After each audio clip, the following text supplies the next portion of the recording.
সুপ্রিয় দর্শক, দেখতে পাচ্ছেন একটি গাভী গরু দুটি বাচ্চা প্রসব করেছে। ধামত উপজেলার কার্পাসডাঙ্গা গ্রামের বিশিষ্ট ব্যবসায়ী সমাজসেবক আব্দুল মান্নান মিয়ার এই গাভী গরুটি।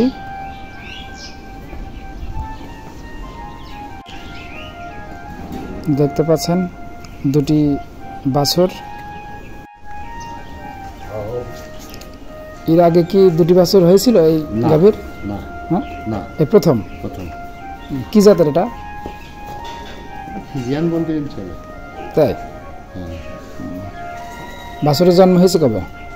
বাছুরের জন্ম হয়েছে 3 দিন।